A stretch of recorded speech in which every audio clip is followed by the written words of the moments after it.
بنگلہ دیش میں quota system کے خلاف جاری احتجاج میں مزید شدت آنے لگی ہے۔ 105 افراد کی ہلاکت کے بعد حکومت نے کرفیو نافذ کرتے ہوئے فوج طلب کر لی ہے۔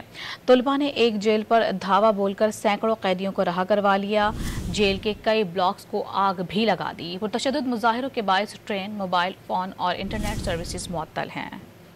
بنگلہ دیش کی صورتحال معمول پر آنے کے بجائے آئے روز شدت اختیار کرتی جا رہی ہے۔ طلبہ کا احتجاج بدستور جاری ہے۔ مظاہرین نے ایک جیل پر دھاوا بول کر سینکڑوں قیدیوں کو رہا کرا لیا اور جیل کے کئی بلاکس کو آگ لگا دی، جس کے بعد حکومت نے ملک بھر میں کرفیو نافذ کرتے ہوئے جگہ جگہ فوج تعینات کر دی۔ ڈھاکہ میں تمام ریلیوں، جلوسوں اور عوامی اجتماعات پر پابندی عائد کر دی گئی ہے۔ پرتشدد مظاہروں کے باعث بنگلہ دیش میں کئی سرکاری اور نجی ادارے بند، ٹرین سروس، موبائل فون اور انٹرنیٹ سروس معطل ہے۔ غیر ملکی رپورٹس میں ہلاکتوں کی اصل تعداد زیادہ ہونے کا خدشہ ظاہر کیا جا رہا ہے۔ بنگلہ دیش میں 1971 کی جنگ لڑنے والوں کے بچوں کو سرکاری ملازمتوں میں 30% کوٹا دیے جانے کے خلاف گزشتہ کئی روز سے طلبہ کا احتجاج جاری ہے۔ جھڑپوں میں 2500 سے زیادہ افراد زخمی بھی ہو چکے ہیں، جن میں 104 پولیس اہلکار اور 30 صحافی بھی شامل ہیں۔ حکومت کی جانب سے آمادگی ظاہر کرنے کے باوجود مذاکرات کی کوئی تاریخ تاحال سامنے نہیں آ سکی۔